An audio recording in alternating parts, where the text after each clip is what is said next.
The Nairobi Securities Exchange, we are not dealing with physical goods per se. We are dealing with virtual assets, paper contracts that represent value, that represent wealth. Investing is for the rich. I want to dispel that notion. Yeah. The market is accessible for the everyday investor. Vibes will get you burnt. I usually say that the days of buy and forget, they're gone. Timing is everything. What is true yesterday may not hold today. And I've not opened my account And yet. you've not opened your account yet. The opportunities come by as they fly by. The Kenyan market loves dividends, trust me. So anytime dividends are being paid out, the stock will spike. So when KPLC did the dividend, the stock spiked.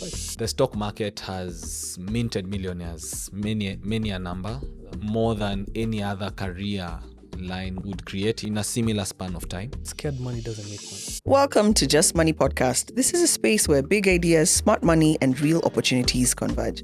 I'm Just Ivy Africa. Every week, we speak to the sharpest minds in business, investment, and innovation.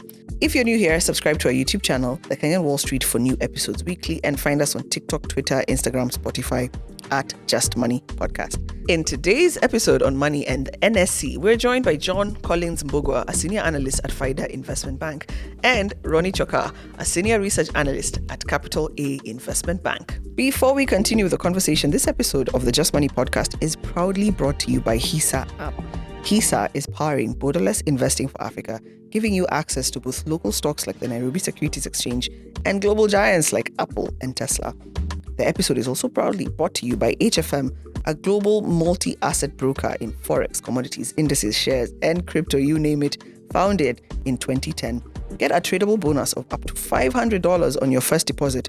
Plus, for the first 25 days, your losses are matched with bonus funds only on HFM. Finally, thank you to Kofisi, who have provided our beautiful, beautiful set. Kofisi creates world-class spaces for ideas like this to thrive. Welcome back. Today, a very, very in-depth conversation on the NSC. We've seen a boom, the biggest one in a decade, and we want to know why. And more than that, we want to know how to get in. Hopefully, inshallah, it's not too late. So with me today, we have some analysts, some experts on the matter. I will allow them to introduce themselves the way we like to introduce our guests here. Let me start with John Collins. Is that what you prefer to be called? Yeah. Or just exactly. John? John Collins. John Collins. People call me John Collins. For people who are watching this and they're looking for practical information around the Nairobi Stock Exchange, why should they bother listening to you? In fact, why should they listen to you? John, please let us know, yeah. Right, so my name is John Collins Mbugua. From Faida Investment Bank, senior analyst. So basically what I do on a daily basis is look at the markets, when I get into the office in the morning, check out what Business Daily is saying. You have to, keep tabs with the markets, the news, the macros and all that. So we look at a lot of things. So, and our focus is the stocks. So what's actually rising, what's falling, but bottom line, we do the analysis and we do the recommendations for the clients. Okay. That's basically it. So for you to become a senior analyst, how long do you have to have? Yeah, because that's, congratulations. I think at your age, that's no Thank you. feat. Thank you so much. Yeah. Thank you. So I would say that it's all about hard work. Mm, I know that's a cliche, but you have to love what you do. yeah. Because I love the price chart. I have a background in trading a bit, so I love the price charts. I love the candlesticks, So, yeah, Okay. yeah. How long have you been doing this for? Pushing 2 years now. But you said you've always loved the price chart. Yes, So yes. 2 years maybe in So Faida, actually, but yeah. outside I won't mention exactly the industry, Yeah. but in terms of the price charts and all that, now almost 5 years. Yeah, Yeah. I think so. Yeah. Another reason I personally would listen to John Collins is I love the new angle that people under the age of 30 bring to the financial conversations. What we used to know is completely null and void. Not necessarily, but I love the newness that you guys bring into this space. So I love hearing new ideas, and you guys just have a whole other outlook because you grew up on the internet. So I think I love that a lot. Next up, Ronny. Ronny, who are you? Why should I listen to you? Why should I even care what you have to say? Yeah. Thank you so much, Ivy. My name is Ronny Chokaa. I'm a senior research analyst at Capital A Investment Bank. I'm an economist by training, having graduated from Kenyatta University. It's now turning 4 years in the industry, and I love what I do. I love my day job. I love seeing portfolios turn green. And the more you look at the markets, the more you're able to decipher patterns, and you're able to piece the puzzle together in terms of the entire business cycle. Over time, you notice markets operate in 5-year cycles somewhat. So there are times when the economy is booming, there are times when the economy is slowing down, and that reflects in the markets as well. There's a very nice interplay between how the economy is doing and maybe the political space vis-a-vis its translation into the financial market. So it's delightful to be in that space where I'm actively contributing. I feel fulfilled doing what I do every day. Are you able to tell me what you've done for your clients? Because there's something that you've mentioned, that you notice that the market operates in 5-year cycles, but the both of you combined, each of you has the 5-year experience. So you've only seen one market cycle? Based on what you're telling me. With financial markets, Yeah. we have the benefit of historical data. Which isn't a guarantee of performance of the next cycle. Exactly, but we can learn from it. Okay. We can learn the context of, let's say, how the market was back in, say, 2002. Yeah. And what that, and how the market correlated at that specific time. And you can pick some lessons or patterns.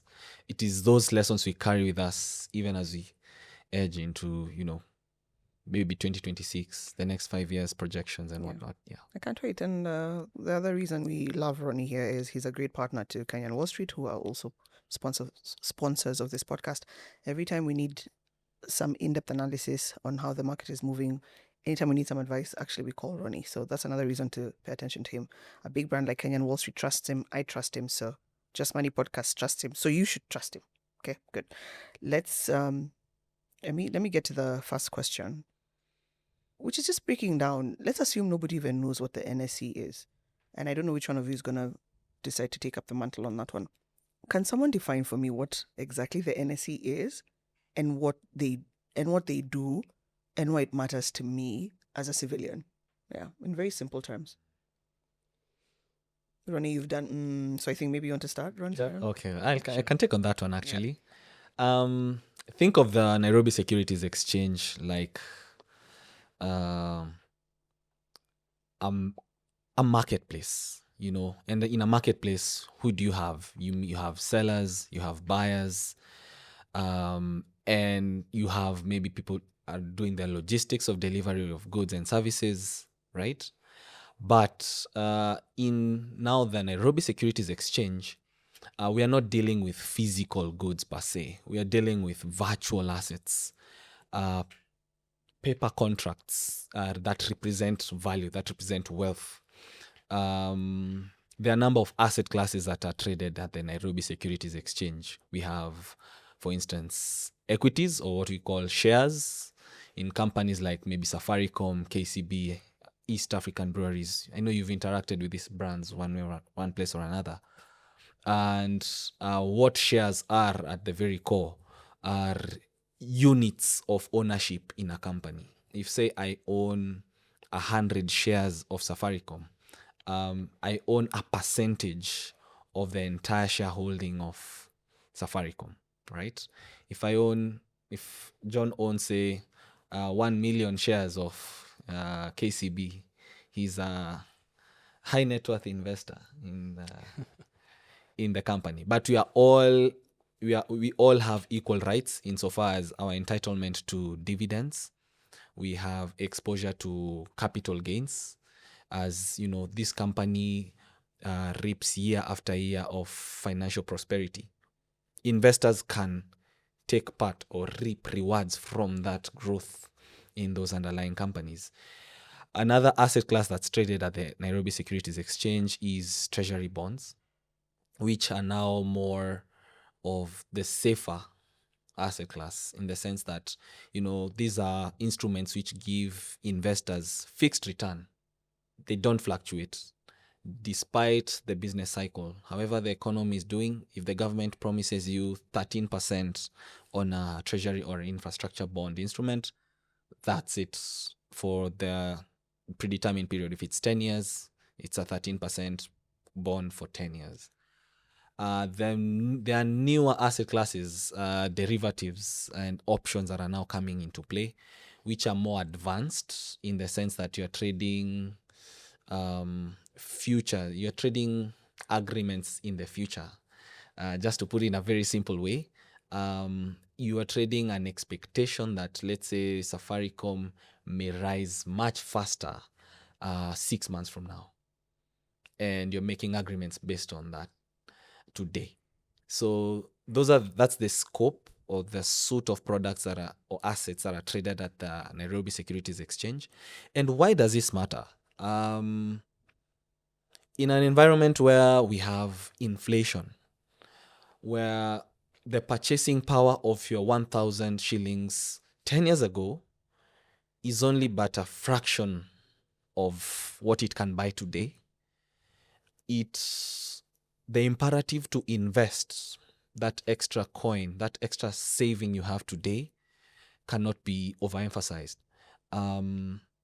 Ultimately, you have to increase your earning power so that you are outperforming inflation.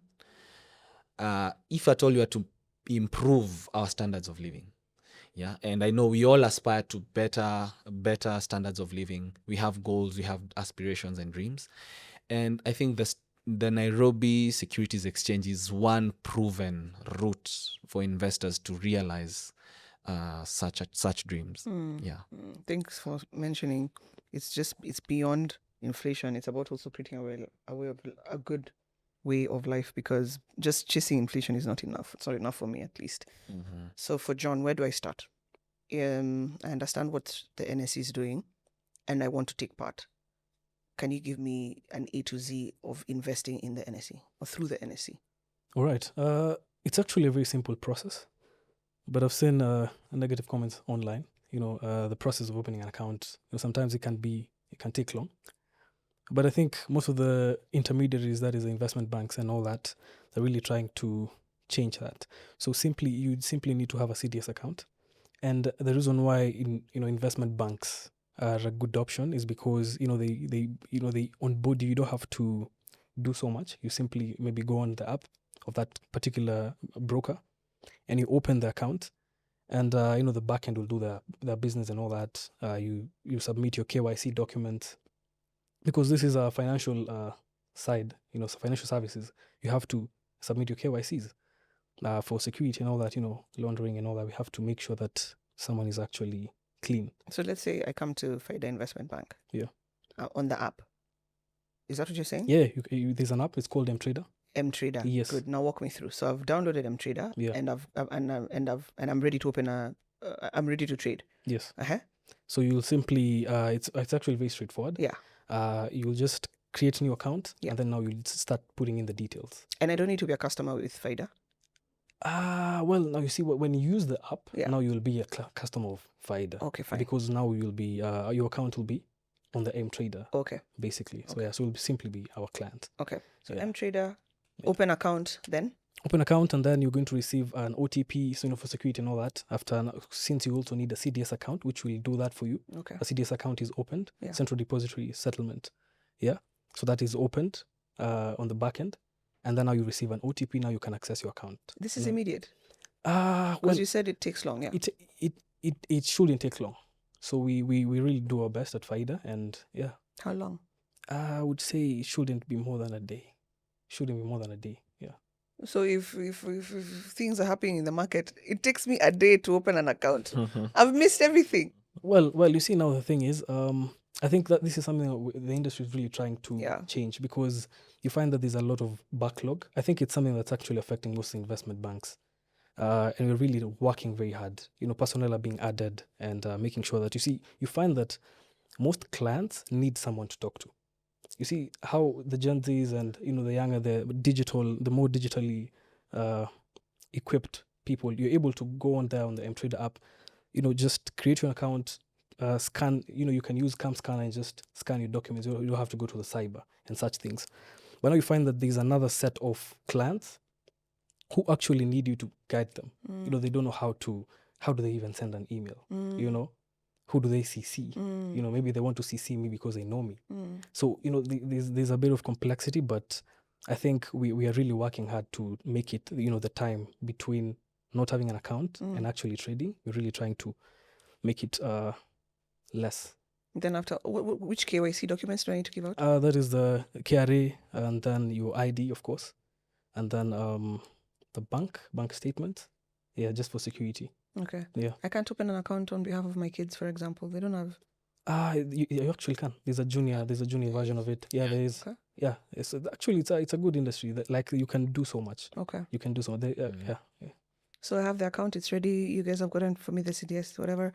Do I start funding my account immediately, or what happens?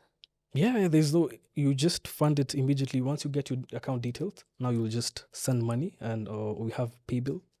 You'll now put the particular account that you're going to get, the account number. Okay. Yeah. So, okay, I put money into what? What am I buying? Am I just putting it there, and then the investment bank will sort it for me? And also, what if I don't want to open through an investment bank? What is the other way? Yeah. Isn't there another method? Presently, the framework of the market is such that the only route to access the Nairobi Securities Exchange is through a licensed market intermediary. That's where investment banks come in. And the suite of services they offer to the retail investor ranges from the account opening assistance to assistance with, client account funding, to the recommendations you get on the specific investments you can go for at that point in time, because timing is everything. What is true yesterday may not hold today, And I've not opened my account and yet. you've not opened your account yet. Yeah. And opportunities come by as they fly by, very quick. So investment banks such as where I represent, Capital A Investment Bank, we pride ourselves in having a full end-to-end assistance process. The turnaround time also in a day as well. You can have your CDS account ready. You proceed now to get such recommendations on the hot stocks for that prevailing month. You can proceed to easily fund your account. Nowadays, even the system supports M-Pesa. Previously, you could only do bank RTGS transfers, but right now even M-Pesa is integrated into the CDS payment systems, which is a step further, because now they even give you prompts on how to fund your account. Yeah, you can just say, I want to deposit 10,000, you get an M-Pesa prompt, and in a matter of seconds you're up and running. Okay. Yeah. So after the 10th, did you want to say something else? Yeah, just proceed. So yeah, put the 10,000 in the account. How do I know which? And you guys have given me a recommendation. Are you trading for me? Am I telling you, hey, Ronny, I've seen this tea farm is doing well, buy for me, or I'm seeing this on the app or the platform for the investment bank? Great. I think that there are different kinds of investors. There are some who prefer to be more hands-on. Yeah. For them, especially, and that's the majority of young people. Yeah. They want to know how to do it themselves. And then we have the older generation who are like, you just handle that for me. Yeah. And I trust you. We call it discretionary portfolio management. Okay. So depending on the, how encumbered your time is, you can elect to have an account manager handle everything, or you can actually, nowadays the apps are very user friendly.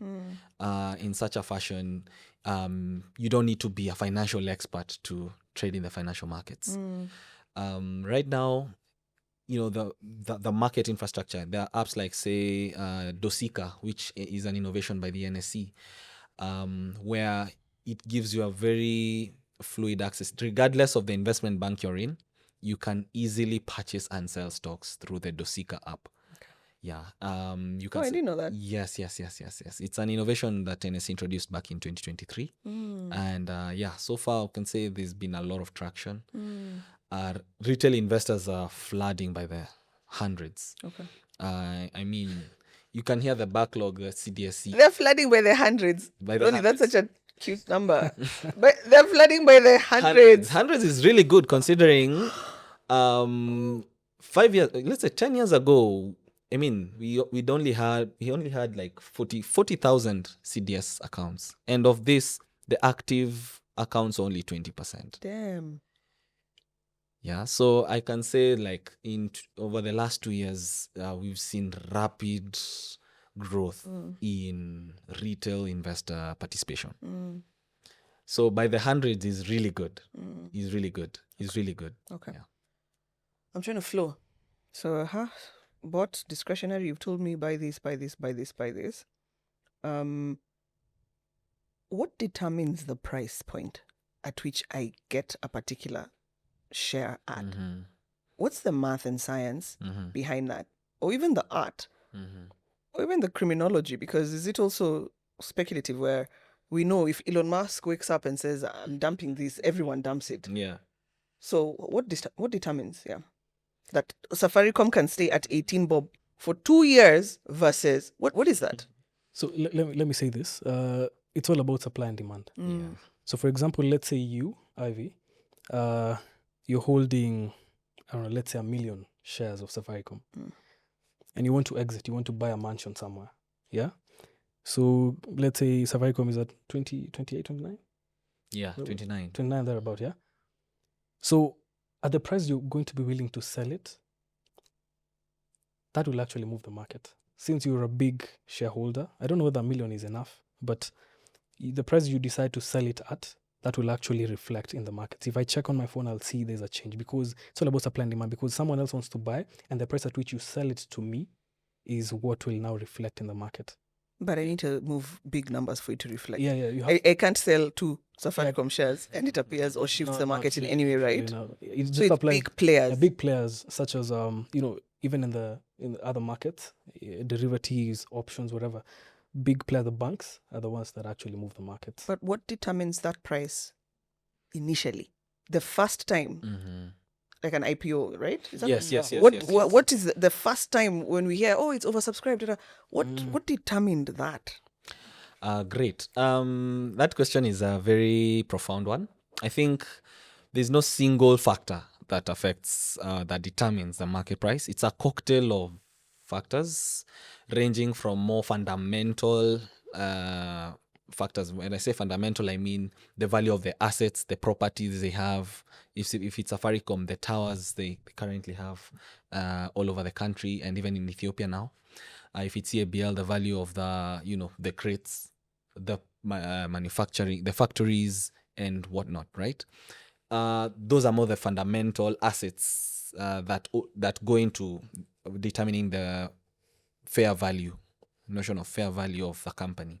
Then we have more sentimental factors that can affect a company's price. Like you said, Elon Musk can wake up and tweet something and, Tesla stocks are either up or down.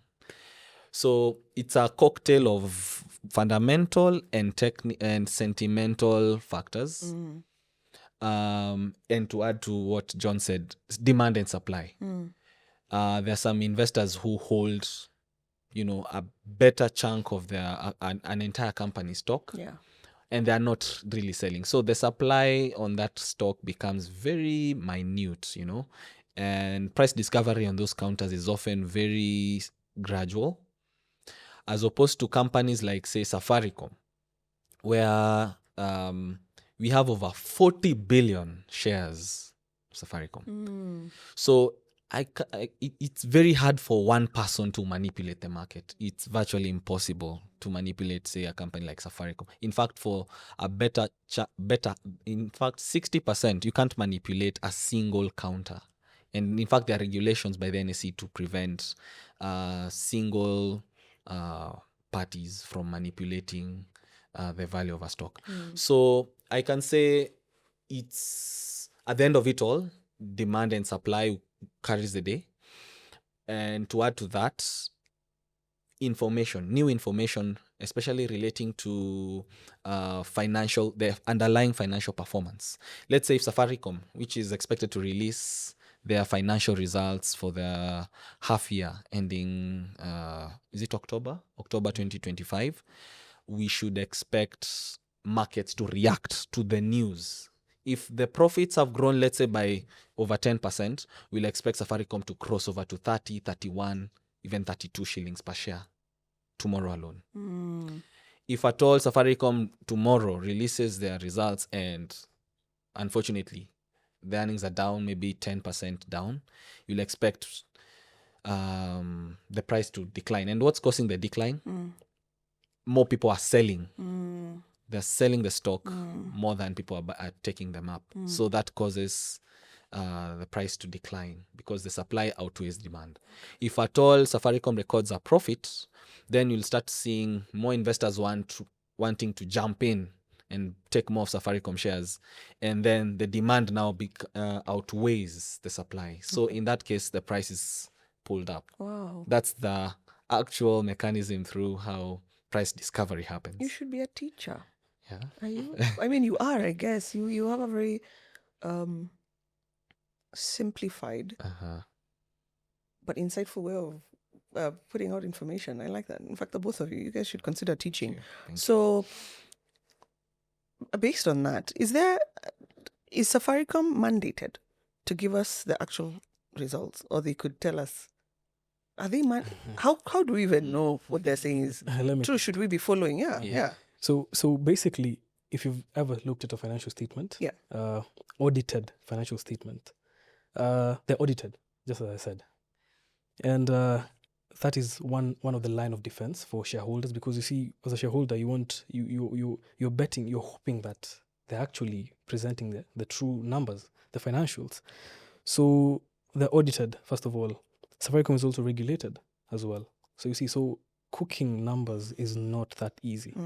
It's possible, but it's not that easy. Okay. Yeah. For it to happen, so many people have to collude. Okay. Yeah. To make it happen. Okay, fine. Yeah. Yeah. I would say there are many checks and balances to prevent such behavior. Number one, we have the regulator. The Capital Markets Authority is very keen on receiving audited reports.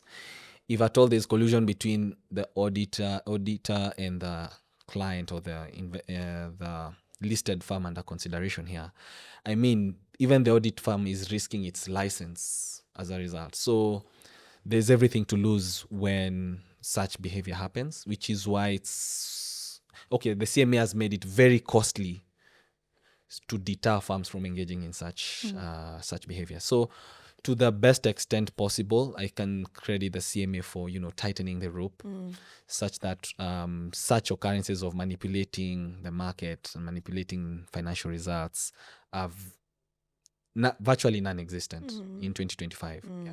Okay, so before I buy shares, based on what you've said, I need to go and look at the financial reports of that company.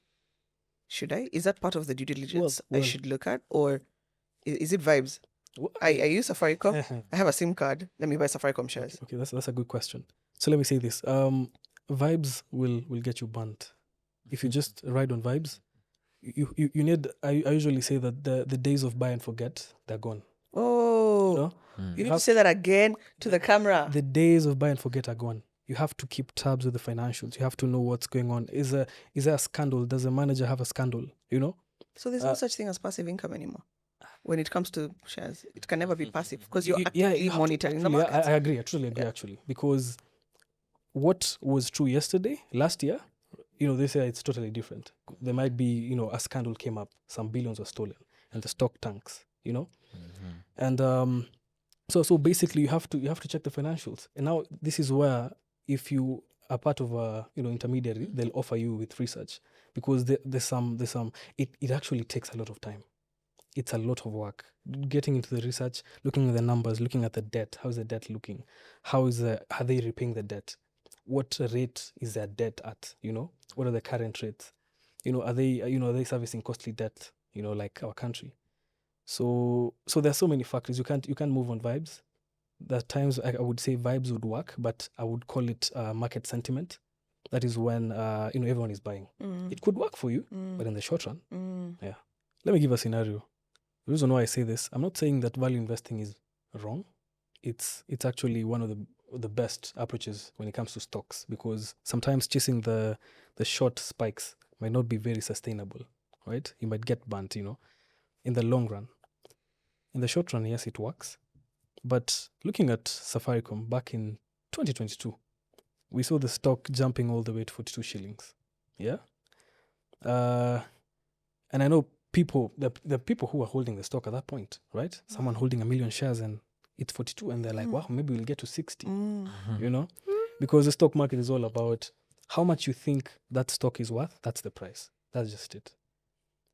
So they jump into Ethiopia and all that. We start seeing a decline in revenues, in the profitability and all that. And as a result, the stock jumps from 42. I remember recommending the stock last year, November, it was around 14 shillings. So you can imagine someone who's holding the stock at 42 shillings, probably entered at IPO. Actually, I have some clients who bought it at, IPO, down there, 5 shillings and all that. They held it to 42 shillings. So you can imagine 2022 to 2024 November, it's 14 shillings from 42. So the drawdown is very significant.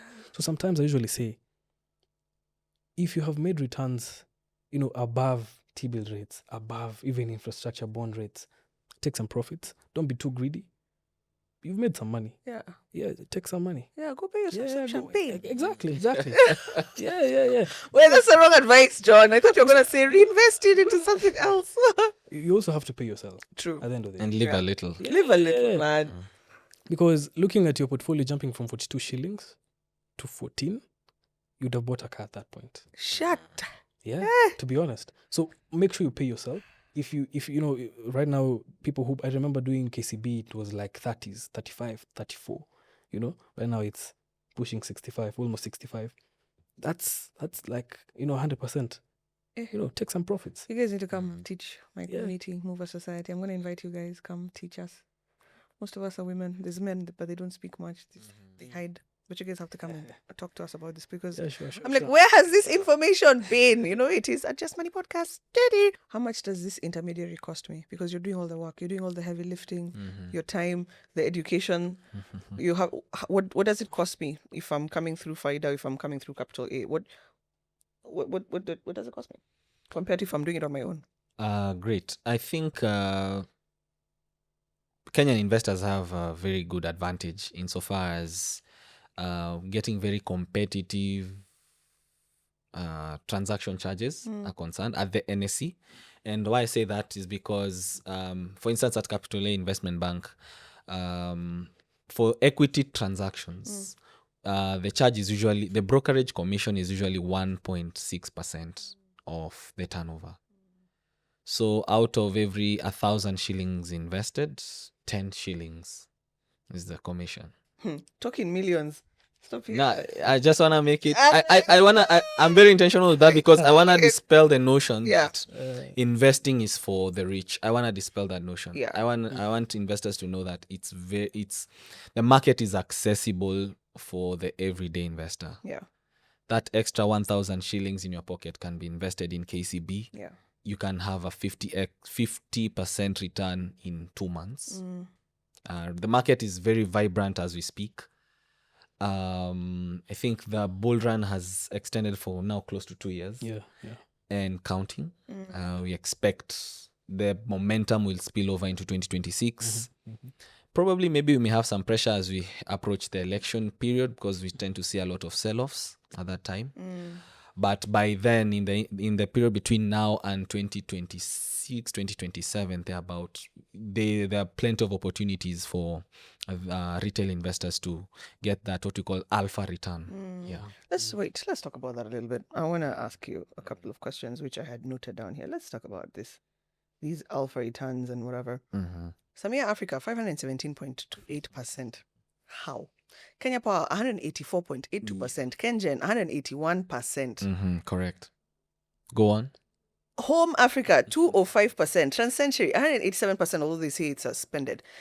Guys, where has this come from? Where else do you get those kind of returns? But why? Where has this come from? Because 2 years ago, the NSE was performing so poorly. Exactly. What happened in the past 2 years? Why are we here now? Let me What's say the this. truth? Do the honors. Yeah, let me do the honors, yeah?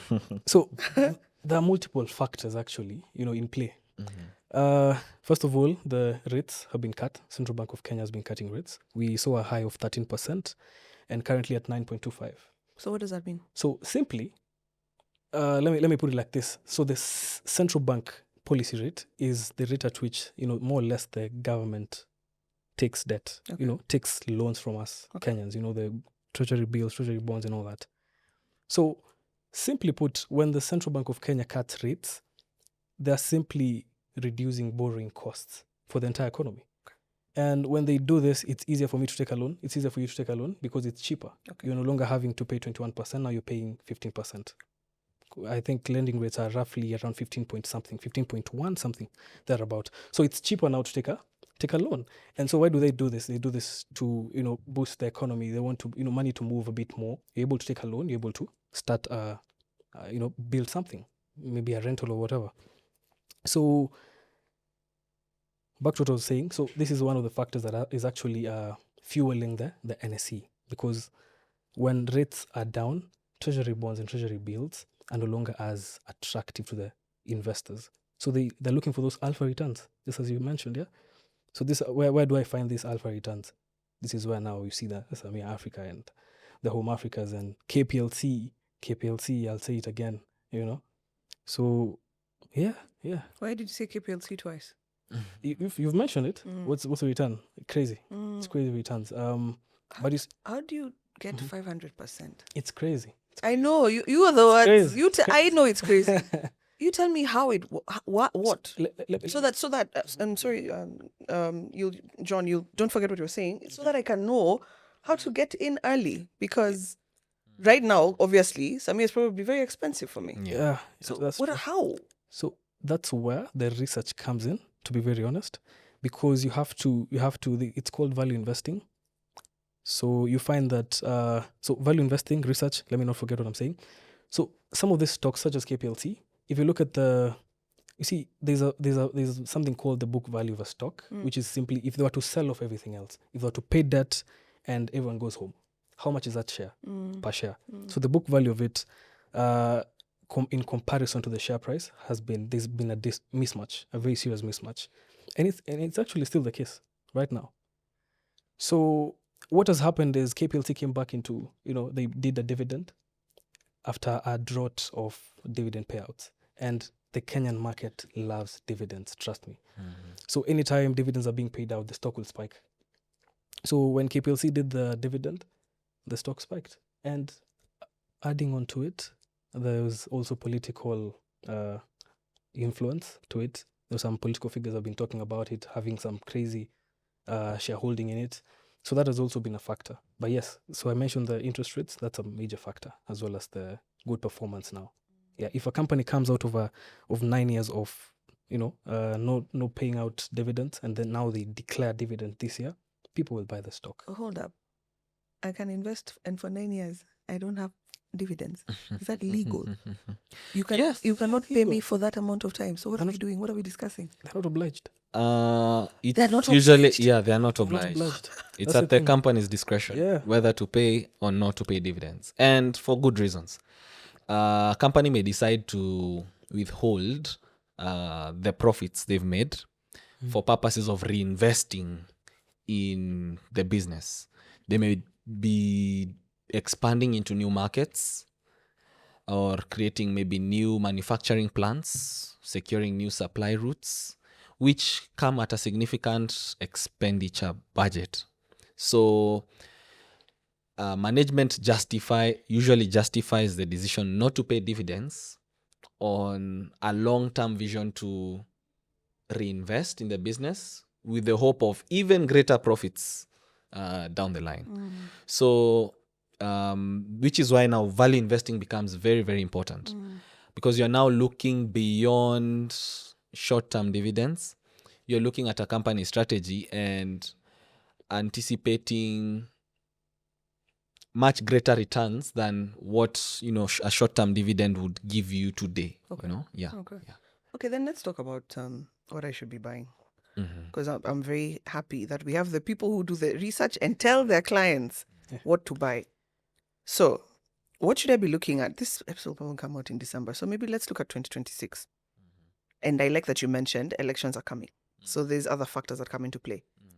I need you guys to think of 2 each. What should I be buying? What should I be looking at? Whether it's sector, whether it's, or if you can be as specific as possible. And I need to give a disclaimer. This is not financial advice. This is for educational purposes. Only if you buy and shit hits the fan, don't come back to Just Money Podcast. Thank you. What should I be looking at?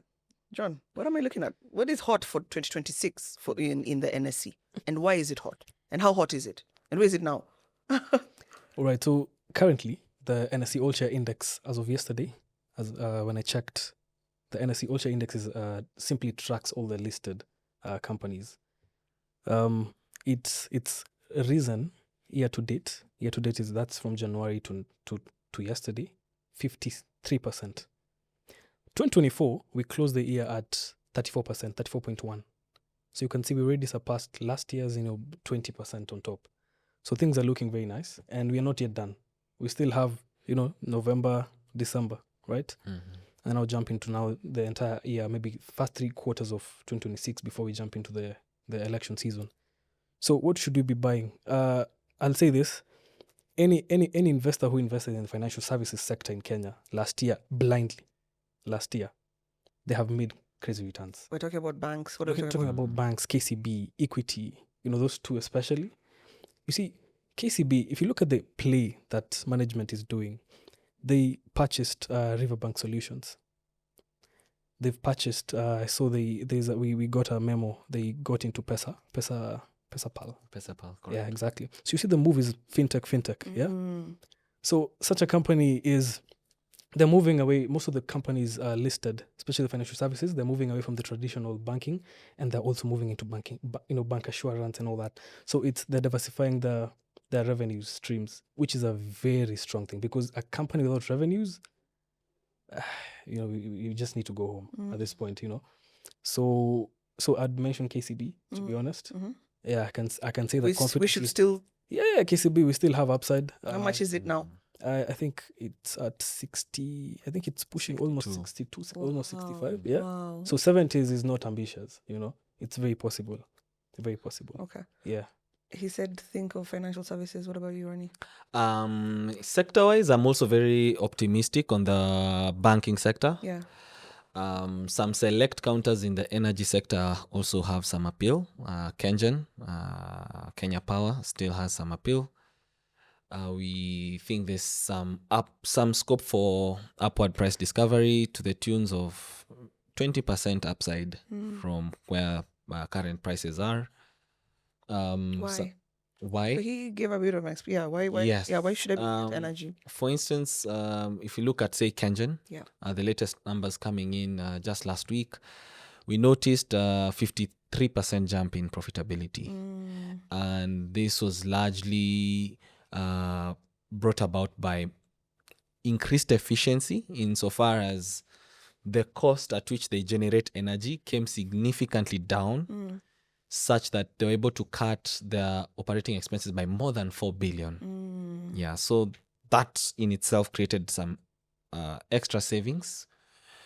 In terms of the forward outlook or the expectation going forward, they are currently expanding additional plants, All Carrier 1 and All Carrier 4, which is expected to increase their electricity generation output by more than 50%.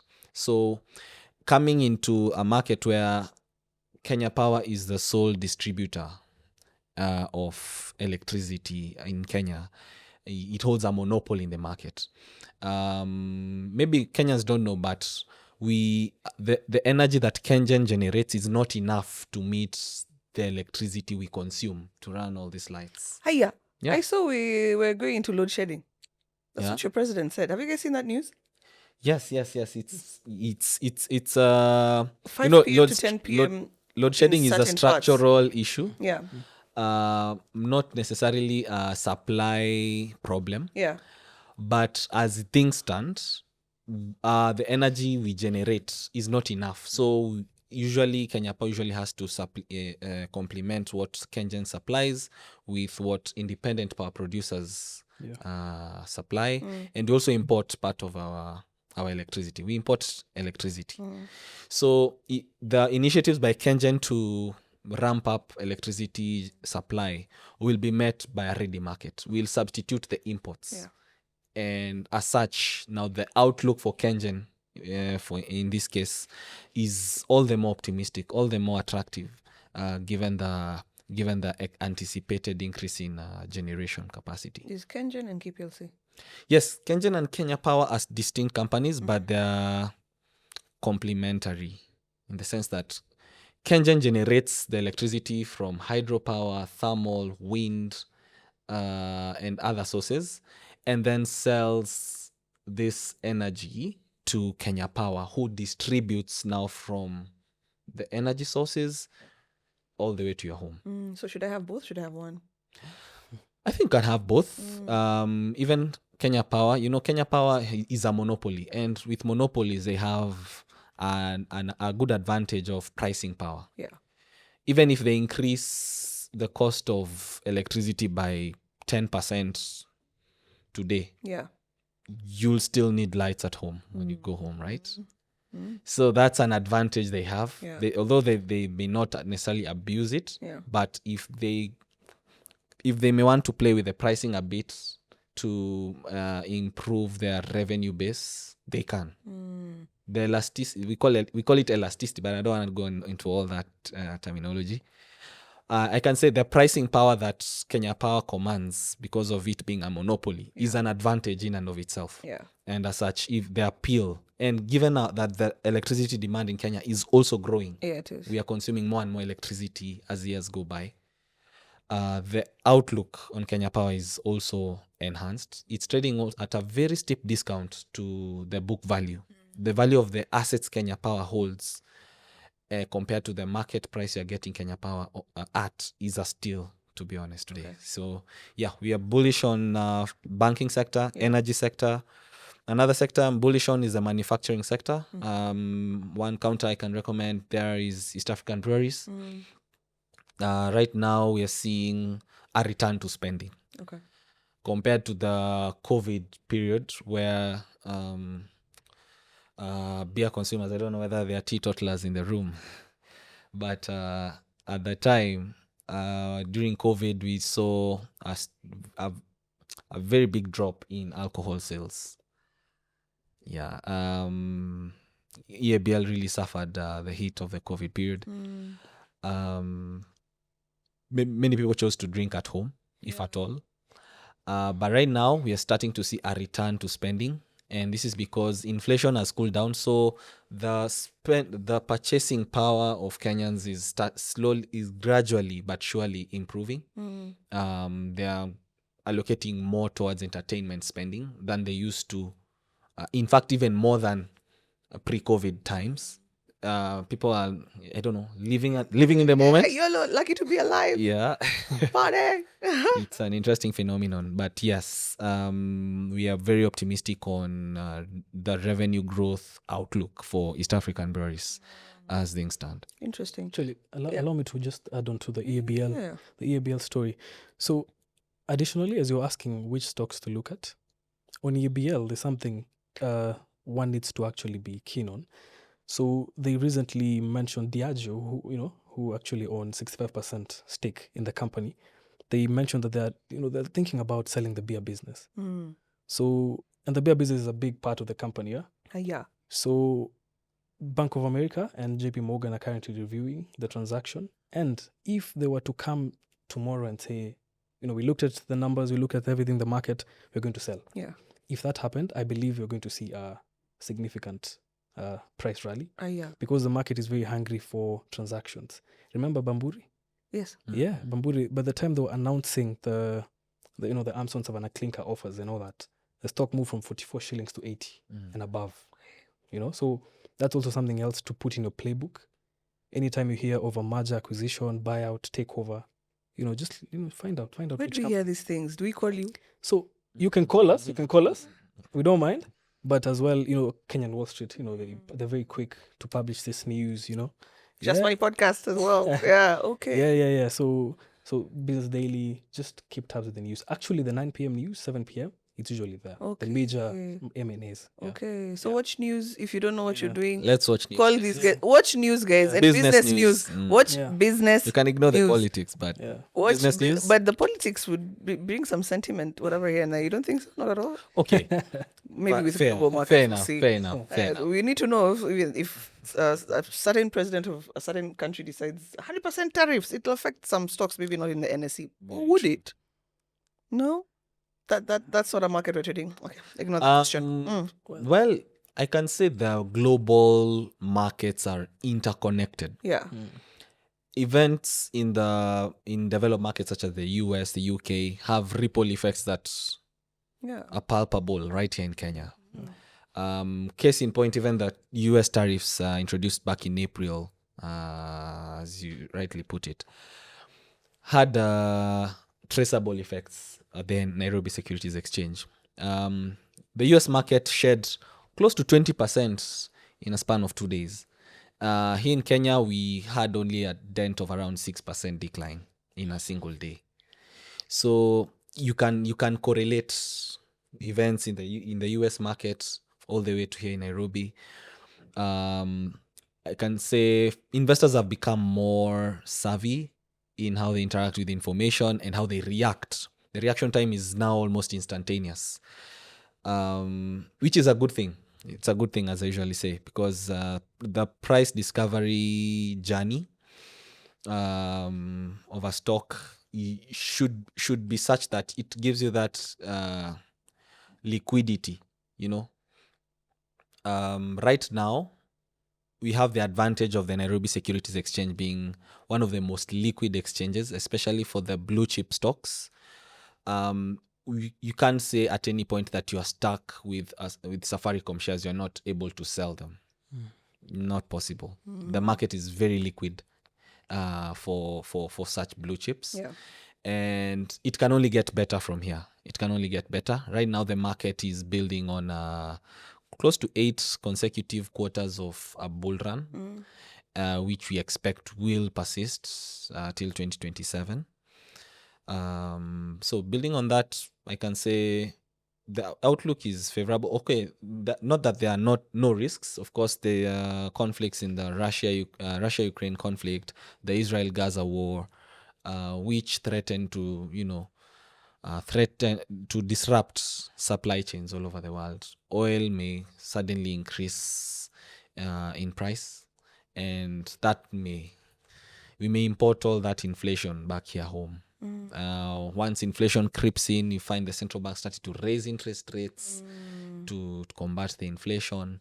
This again may depress the equity market. So yes, we are navigating a tightrope where, in as much as the outlook is very optimistic, we cannot turn a deaf ear to the looming risks. So it's about investing with caution, keeping abreast with the information, such that you're always ahead of the curve. John, one more industry sector company to look at before I go to my next question. Once again, I'll mention the financial services. Of course. Equity Bank. So if you look at KCB and Equity, they have a similar play. They're both trying to jump into Ethiopia, which is a very, I would say, unbanked market. So there's a lot. Actually, if you follow the news, you realize that they recently launched the capital markets. So it's a very young industry. Just like you see, they jumped into DRC, which is actually second in terms of PBT, profit before tax, contribution. So, when you see a bank such as KCB and Equity jumping into Ethiopia, they know what they're doing, and there's a lot of game. Yeah. Is it going to affect my returns on the immediate as they pump money into those particular markets, because it might affect their profitability because they're investing all their money there? That's a very good question. So you find that, just as he mentioned, they're not obliged to pay dividends, for example. Yeah. So in such a scenario, you find that they've maybe done 40% higher year on year profit after tax. So they might decide not to pay a very big dividend because they're trying to channel a bit more cash into that expansion initiative. So yeah, Yeah, that might affect in the short run, but looking at Safaricom, they jumped to Ethiopia, crazy losses, very significant losses, but slowly by slowly, They're starting it's to rebuild. declining, and the break even is projected at 2027. So we're waiting to see whether that will happen.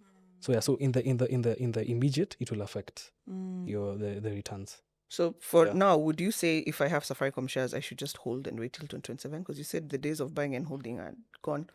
Buying Should and I- forgetting, in buying fact, and forgetting. That is my Yeah, question. yeah. Buying and forgetting. Sorry. Yeah, yeah. In fact, that is my question. We have elections coming up. As an investor, what should I be doing? Sitting here, whether I have shares or not. Talk to me as an investor who has shares, and talk to me as an investor who doesn't have shares. In anticipation for 2027, what should I be doing? I would say this. Elections in Africa are marked by a lot of instability. Yeah.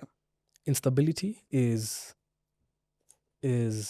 something foreign investors really avoid. Yeah. If you look at the Kenyan market, foreign investors really drive our markets. Yes, we have seen local participation stronger this year, and that's very commendable.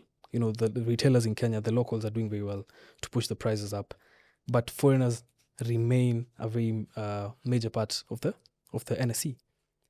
And so, what do I do? Knowing that there's a possibility of instability, I'd say make your money now.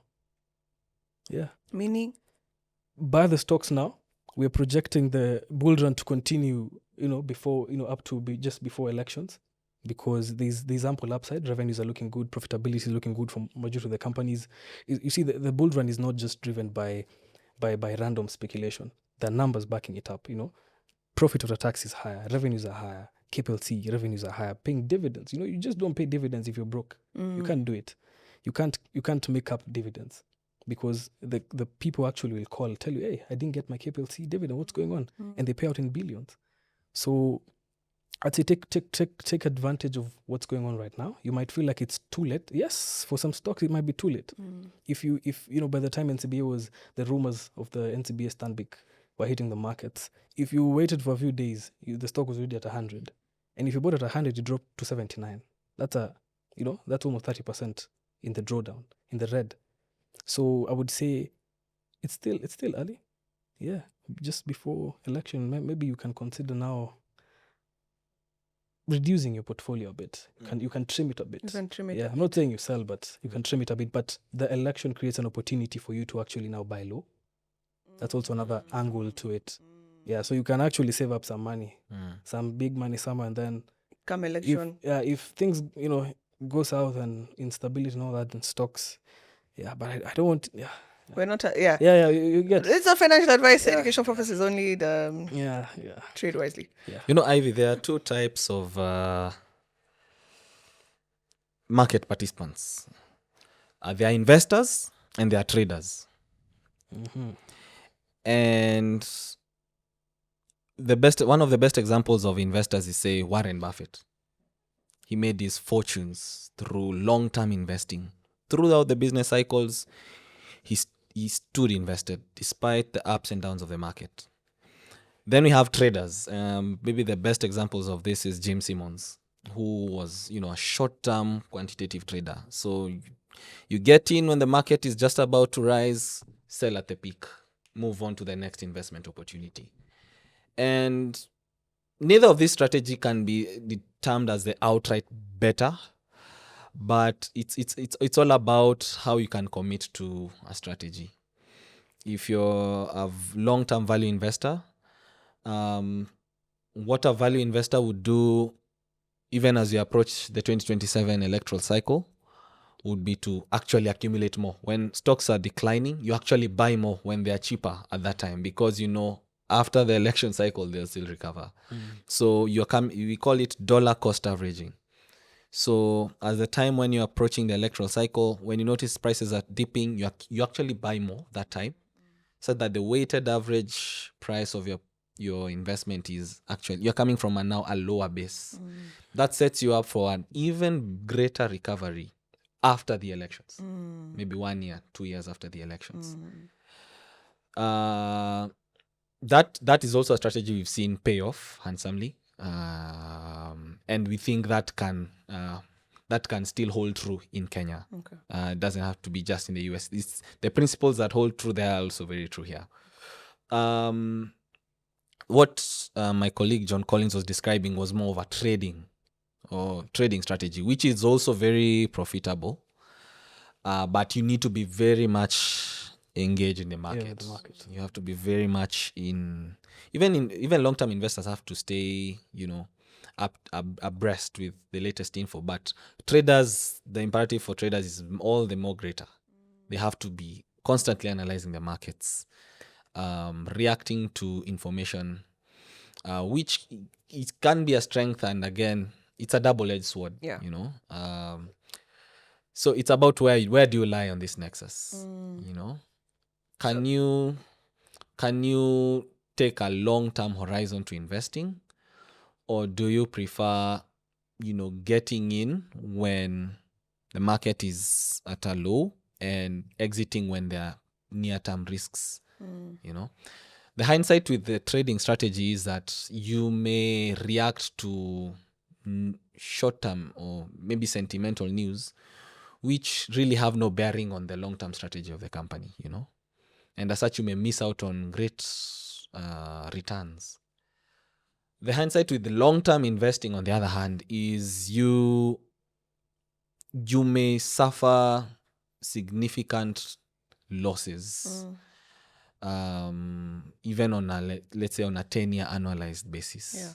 You may basically be optimistic on a stock that really they may have had a very good strategy at the very start, but somewhere along the line maybe management starts to lose a handle on things, and as such you find despite your 10 years of investment, really there's nothing much to show for it. So I can say the decision to choose either of the two investment approaches depends on, one, how committed you are to keeping yourself abreast with information. Secondly, your liquidity needs, of course, as an investor. Of course, you have to sit with your financial advisor. So, he can help you draft your investment policy statement, which is unique for you, and any other investor out there, right? I need to have an investment policy statement. You need to have an investment policy statement. Yeah? As Ivy, yes. That I sign myself and say, this is my investment policy statement. What does it look like? What does this look like? It's fudge? Who have I been speaking to? An investment policy statement is it's a document that you craft with your financial advisor or portfolio manager. And herein you're setting out expectations of how much do you expect to earn over the next 5 to 10 years. Your risk tolerance. Oh, okay. Yes. Okay, so it just has a name, but okay, I have that. Yes. You are ascertaining your level of risk tolerance. You're ascertaining your liquidity needs over the short-term horizon. So that, they're able to arrange or structure your portfolio in such a way it generates cash flow to meet your expenses. Let's say you spent more in January or December. So we structure or we ladder your portfolio in such a way in those months you're getting much more cash flow than maybe other months. It can be very tailored to your very specific needs. I like that. Yeah. I like that. You guys have spoken about what to buy. How about what not to? What not to buy? Or what, and without giving specific names, because I know it might land us into problems. If I'm looking at what am I trying to ask? But what are the signs? What are the signs? I've asked it. I'm like, what should I stay far away from? Number one, debt default. You'll notice there are a few companies on the NSE that they've been taken to court. They've defaulted on the debt, and normally it's a bank that usually they're given that mandate and they're put under receivership by the bank. So litigation, tied to debt or whatever, and also litigation general, litigation. So you see in the news, X company is being sued. So you also, they're being sued. You also have to look at the figure. What's the value of that lawsuit? Is it in the billions? Is it in a few millions? For a big company, a few millions doesn't mean anything, but in the billions, now that's something. Teacher. So And I'm taking you away from the local market. So the way we saw, who are the big pharma guys? Novo, the guys who do Ozempic. Did you guys see this in the news? What exactly? They were being sued billions because of side effects of the Class action Uh, suits. Huh? Thank you. Mhm. You know what I'm talking about? Yes. So now in that instance, as soon as I saw that, I should have. So you have to look at this balance sheet of the company. Okay. How big is the balance sheet? How what's the cash reserves? How much do they have in the bank? You know, how much is their assets? You have And to this look. is published in the financial. It's online. It should be online, Yeah. especially if it's a listed company. It should be available. You should simply check. Just go on your laptop, open their website, investor relations. Okay. You'll find it there. Okay. Look at the size. Look at the cash. Are they able to actually pay this thing? Is it too big? Is it, look at the percentage. That lawsuit, is it 100 billion? Yeah. Damn. How much, in an year, how much do they make in profits? Such things. So if it doesn't make sense, if it's too big for them, that will definitely affect the company. Okay. Even in terms of if they wanted to expand, they can't expand. They have to pay. You have to pay now. Wow. Yeah. I love this conversation. Yeah, you have to. I love this conversation so much. Yeah. Uh-huh. So litigation, the other one, so I mentioned debt litigation, then litigation general, and then scandals. Yeah, scandals, something else. Like CEO sleeping Yeah. with staff. Well, scandals that could touch on the numbers, such as you see now. You remember the SACCOs, the Cusco? Yeah, such things where you find that. Please say employees- exactly what the Cusco is in case someone doesn't know what you're saying. Okay, That scandal. that's called Yeah, scandal. tell So us there about was a so you find that I can't remember exactly, but I remember it was debt. Very many circles lost Because it was money because they're putting money in them. Yeah. So when now they collapsed and there's a whole trail of CEOs taking money, spending luxury, paying money, in BNBs and all that, and there's very minimal corporate governance, very minimal accountability. So they're simply spending money, our money, at their own discretion, anyhowly. So such things, scandals, especially financial scandals. Scandals are many, but the moment it touches on the money, that's where the problems start. Because once the money is stolen, you can't pay out. I want my savings. You don't have them. So I need my 5K. You're telling me I can only access 2K. That becomes a problem. Because if I'm able to access, I'm supposed to maybe access 500,000 in a day, and I can't, and you tell me to wait for another day, it starts becoming a publicity thing. People go online and say, hey, John Collins didn't give me, I couldn't access my money from John Collins Bank. So that's a problem. So that's actually how a bank collapses. Okay. Such things. So what else? So the other things you can look at are a bit more technical. You might need a financial analysis lens, such as maybe you can see working capital is struggling. But the debt, you might also need to be a bit more savvy to be able to read the financial statement. So basically, analysis. So the way EABL recently the sought debt. out debt from us. That's actually Not a bad thing. That's not a bad thing. Yes, it is not a very good thing because the debt has been high, but they've been deliberately reducing it. So when a company has high debt, you have to ask yourself, okay, so when you go for these briefings, usually ask them, so what steps are you taking to reduce this debt? Yeah. And what they did, they retired their bond that was due next year, November 2026. They retired it early so that they can issue another one at a cheaper rate. Okay. Simply because the rates now are very low. Yeah. So it's an opportunity to lock in cheap debt. Yeah. Because they're trying to reduce, those finance costs. Yeah, because they had expensive debt from the previously high interest rate environment. Okay. So yeah, so it's a good thing actually. Okay. It's a very good initiative from management. Gentlemen, let me challenge what it is that you've said about what it is we should buy. You've given me what I can see. What I can very simply Google and get. What about what people don't really pay attention to? What is bubbling under? What's an honorable mention? Because if you Google KPLC, you'll see they're doing well. If you Google, you'll see they're doing well. It's the obvious choice. That means a lot of people are going to flood there. Are there any companies we need to be looking at that are seemingly surprising you, that people are not paying attention to, Currently, we like to give recommendations Yeah. that are, backed by sound fundamental analysis. Yeah. This is to say, we are not in the speculation business Okay.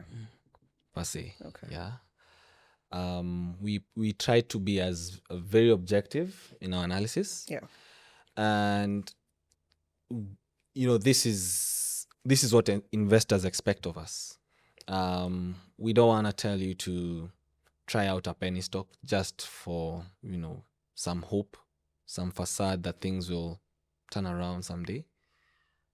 In as much as, yes, penny stocks can really give you some very attractive returns, when weighed against the risk, if you're telling you're sitting with a high net worth investor who wants to pump in, let's say, 50 million or 100 million, you better know what you're saying, So that's what we pride ourselves in. The recommendations we put forth after a thorough crystallized analysis. Okay.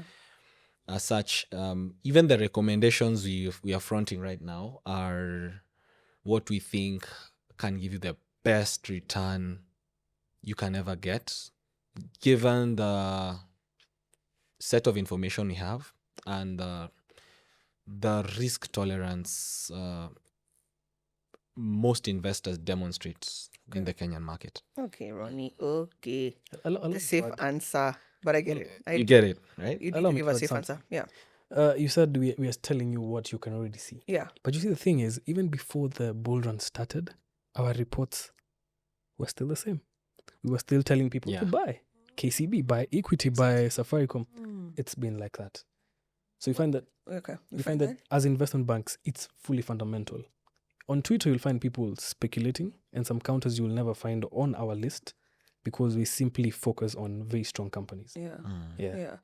Why I aren't can't Kenyans? tell you to buy Uchumi. When first Just started trading to assets. do you know my dad was the former MD of Uchumi? He passed like 3 years ago, but a long time ago. When my dad was MD, Uchumi was doing great. Yeah. That's Yeah, really, Uchumi I'm used like, to oh wow, what a I know. Uchumi a used household to be it. I'm name. telling you. Yeah, shopping used to be the best day of my life. It was fantastic. So random you said that. Why aren't Kenyans participating in the NSE? What is the bottleneck? And in fact, just give me facts and figures. How many are we? You said 10 years ago, what, 40,000? 40,000. Yeah. Right Where now we- we are edging to 60,000 Ah. active CDS accounts. Only. Active, yes. There's some who open and they've not invested anything. So the accounts are declared dormant. Oi. So if you are counting the active CDS accounts, you're at 60,000 active, Which is very small. Wow. which is still very small. Very see? small. Incredible. Why? Yeah. Why? Guys, why? Do you know why? I think we can look at it, the supply side and demand side factors. On the supply side, I can say, well, in as much as, yes, the NSE and CMA has really tried to minimize the barriers to access to the NSE, well, right now, I can say we have even more digital capabilities, which are, supporting the onboarding of retail clients digitally without having to go to an investment bank in person, sign documents, go to the cyber, scan. Right now, we are now really rapidly adopting technology in our practices, which was not the case 10 years ago. Or even 5 years ago, right? It's been a work in progress. I think many investors could not keep up with that end-to-end process of having to go to an investment bank, if they know their investment banks, having to sit down, fill forms, produce their documentation, scan them. It was a tedious process. That was a major supply side hindrance, which is now being mitigated through digital forms of onboarding, like the Dosika app I recommended. On the demand side of things, I can say, well, if you look at the poverty rate in Kenya, which is at 46%, it's more than close to half the population. What does that mean? What exactly is the poverty rate? What are we talking about? The percentage of the population that is currently below the poverty line, Which is how many? which is living on less than $2 a day, which is around 250 shillings. 46% of this country. Yes. Okay. Yes. As per the last KNBS survey, meaning That's messed up. yes, Yeah, it's it is. really, really stark. That's really messed up. Yes. Now, and people comment, "Maybe you're so out of touch with reality." I am. That is bad. It's profound. It is. And if you look at the priorities for, the majority of that segment is, focused on more day-to-day survival. Survival. I don't and care about your. investing, you see. Don't So care. a large segment of Kenya's population are locked up by that virtue alone. Yet at the same time, even for those that are above the poverty line, majority of them may not have maybe the information, especially as regards capital markets generally. They don't know about investment banks, the Nairobi Securities Exchange, how shares work.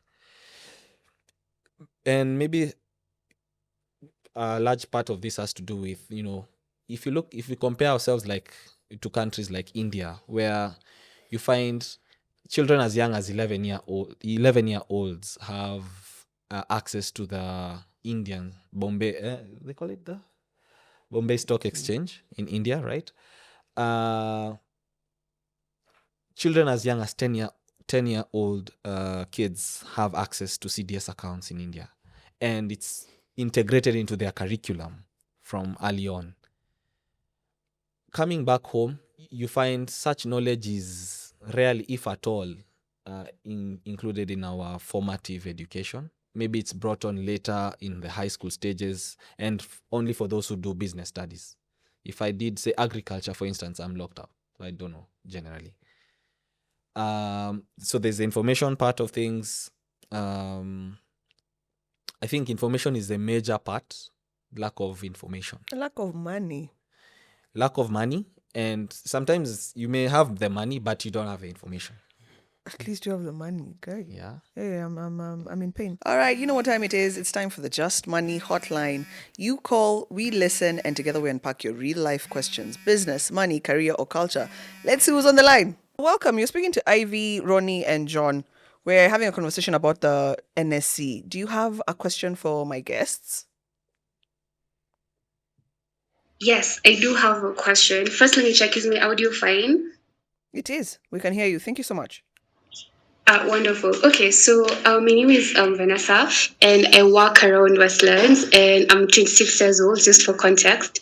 And my question is, you see, like growing up, I used to hear a lot about the NSC, and it's mostly like from my parents and my older like uncles and etc. And even over time, I never really got to understand like the value of NSC. It never really stuck. So even up to now, as much as like I hate on the news, I'm not really compelled to care that much. So my question is like, why should I care about the NSC? Good. Fantastic. Hold on the line, then you can get an answer. Who's going to tell her very briefly and practically why she should care about the NSC? Okay. I like that. She doesn't relate. So when you invest on on the NSC, basically on the stocks, it's an avenue for you to make higher than normal returns. If I may put it, plainly, you're able to make returns. Government securities, that is the government, the Central Bank of Kenya, usually, has treasury bills. I don't know whether you're conversant with treasury bills, treasury bonds. Are you? So for treasury bills and bonds, again, it's still like the same state as the NSC, where like you only know about like the general information, like you need investment. But if like, I don't know, like for some reason it's not compelling. Yeah. So I've heard of it obviously, but I'm not invested in it like that in terms of like knowledge and also curiosity. May I ask what you're compelled to invest in? Like, if you have any investments, before the gentlemen continue with their answers, may I ask what interests you? Okay, so what interests me at the moment and what I'd say like I'm actively involved in, and I'd say it's definitely the MMFs, like that part, and also SACCOs, especially the SACCO because I'm part of one, and it's only because I remember once I started, getting like salary and getting paid, like just money. My mom was like really insisted, come join this, and it's gonna help you like with your financial decisions and savings for the future. So even when I was joining, I wasn't too conversant until I only joined because my mom told me to, until they got to a point it's like, okay, now I actually have to care. So I'd say like maybe SACCOs as a platform and also MMF as well. Okay, that's good context for you guys now to continue. Yeah. I think it's commendable that you have, the SACCOs and MMF, which is amazing. But I think what you need to do is go a step further and look at now the returns and now compare and ask yourself, how much is my MMF paying me in an year? How much can I make if I put money on the NSE in an year? Yeah. So comparing, when you do that comparison, you realize that the NSE actually has bigger upside. MMFs currently are doing, I think, 10-ish, 11-ish, thereabout, because the central bank cut rates. So that's where now the stocks come in, the shares, the equities, these are just synonyms. That's where they come in because you're able to make 50% in a shorter period of time, compared to the MMFs and all that. So yeah, that's what I'd say for that. We have another answer. I think you wanted to add on. Oh, yeah. You need to project so she can hear. Vanessa, can you hear me? Great. To answer your question directly, I think the Nairobi Securities Exchange is one of the most tried and tested routes to, growing your wealth through a regulated platform. There are many other a dime a dozen opportunities we hear every now and then: cryptocurrency, forex trading, contracts for difference, which while they may yes give you that aggressive return, you find that those new asset classes are not regulated by the Capital Markets Authority. So there's no element of investor protection when you engage in cryptocurrency, for example. So that leaves you highly exposed as compared to when you're engaging at the Nairobi Securities Exchange, because you're dealing with entities that are regulated, brands that you have more direct, perhaps you're even streaming this call over maybe Safaricom internet, I don't know. But just as an example, you're dealing with relatable brands with whom you're able to trace how they generate their revenue. That in itself is a plus, and you can be part of the growth story. As Safaricom grows, so can your wealth, right? Or any other fundamentally sound listed counter, the NSE. So I think the NSE, as my colleague added, can give you supernormal returns compared to what you're getting presently with MMF. At least what I can tell is that you're more conservative based on the asset classes you describe. But right now, I can say the risks have subsided to such an extent it's safer to dip your feet a little in the ocean, that is the equities market, and get better rewards from your investments. Okay. Well, that's actually quite insightful. Thank you. You're welcome. You're welcome. So if your goal is growth and aggressive growth, you need to be participating. You can't ignore it if it's aggressive growth. You see, if she's just out to save preserve, which at 26 she probably should not. She should be ambitious enough to know that in the next 10 years, if I double down, I should be good. That's what you're saying. It's a good part of your portfolio if you want aggressive growth. Yes, and I totally get her perspective. I get her perspective because we are by nature we are loss averse. We we can hardly tolerate a loss in the psychological plane. And there's this book I read by a Nobel Prize winner, Daniel Kahneman, Thinking Fast and Slow, where he talks of prospect theory. And in this theory, he says that in the psychology, we weigh losses twice as heavily as gains of the same amount. If you won, say, a lottery of 1 million shillings, the joy you'd get from that would be only half as much as if you lost 1 million shillings today. I agree. I do. Right? It's grief. Okay. Yeah, so that aspect of the human psychology leads us to be more risk seeking. Yeah, it explains why we seek an alpha return. We seek that above normal return because generally we don't want to sustain losses, and that explains why even someone who invested at Safaricom when it was at 42 shillings will be very hesitant to sell. Or even a counter that even disregarding Safaricom, let's say a counter which was declined, like Transcentury, which currently is suspended from What trading. does that mean, by the way, suspended from trading? It means the company is currently trading of the shares of that specific company are prohibited for an indeterminate period or indefinite period. So if I already have some? You're just stuck with them. Ooh. Yeah. You can't sell. So then this is not a good time to go buying. Yeah. I mean, you can't even buy You Transcentury. can't. You can't even sell. Yeah, you can't. can't sell. Yikes. Yeah. Okay. Yeah.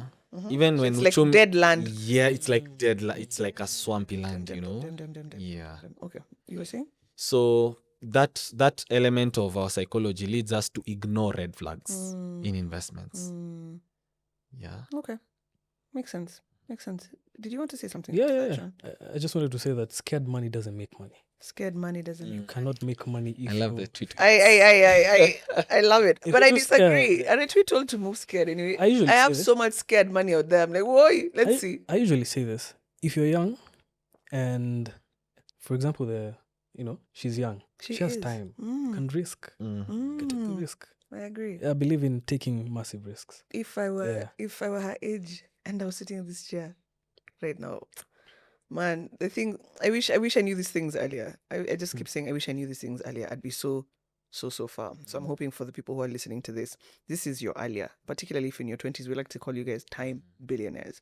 You have way more time than some of us. True. So in fact, I embrace risk and risky investments and more volatile investments because I don't have the time. So I have to structure and know my portfolio needs to be largely here so that I can grow quickly in this short amount of time, because when I'm 50, I don't have the energy. I don't want to care. I don't want to think about that right now. So I like that that you said that. Let's close this out. I like to always ask, if not for anything else, what's your parting shot? What do you want people to remember? What do you want people to take from this conversation? And yeah, thank you guys. This was lovely. I've had such a lovely time with these young gentlemen. Tell me, John. You wanna go first? Yeah. Okay. Thank you. I'll say it again. Scared money doesn't make money. Yeah. Take risks. Take risks. Take risks. If you have the time, take the risks. Diversify. Uncertainties are very, there's some things you can't hedge against. There's some risks you can't really hedge against. But if you diversify, you're better off, because if you say that you're not going to invest in the market, in the Kenyan market, because of elections, Kenya will still be there after elections, right? So you can simply diversify. Just take more risk. Okay. Yeah. I love that. Take more risk. It's been a wonderful discussion, and I have to also give credit to my colleague for the insights he's also dispensed. I think one parting shot, if at all you're that investor sitting asking yourself, should I really devote my savings into the Nairobi Securities Exchange, particularly the stock market? All I can say to you is in as much as, yes, the market has its highs and lows, the net effect or the net story 10 years down the line is that you'd be proud of your decision 10 years from now. The stock market has minted millionaires, many a number, more than any other career line would create in a similar span of time.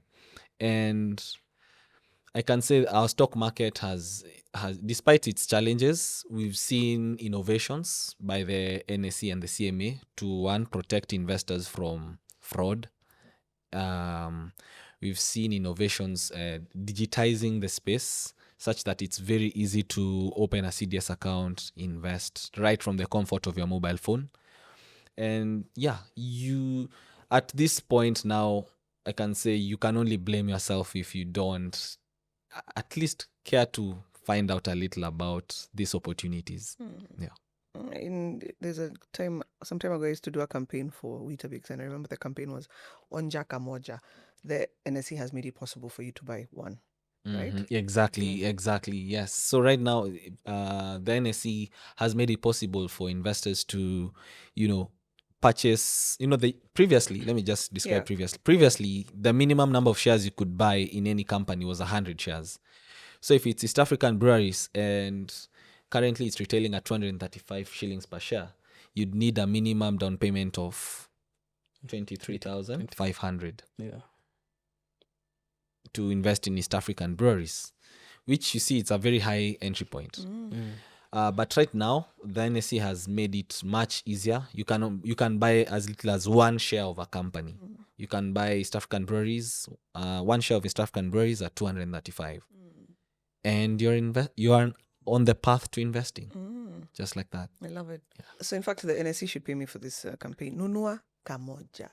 Onja Kamoja. You just need one. Kamoja. Just need one Onja Kamoja, and then you'll see how that'll go on. Thank you so much for joining us, right? Thank you so much for joining me today. I was your host, Ivy Africa. Please, if you enjoyed this conversation, let me know by liking, leaving me a comment, a positive comment. Please compliment our guest today because this was awesome. And of course, subscribe. Good job. Subscribe. It's absolutely free of charge. It costs you nothing, but it means absolutely the world to me, and I'm able to read those reports and see whether you're enjoying what it is that we are discussing. Again, also, if you want me to bring anybody here to sit here and educate us on matters money, business, innovation, tech, let me know. Remember, it's not your regular podcast. It's just money. Good. Just money. Bye.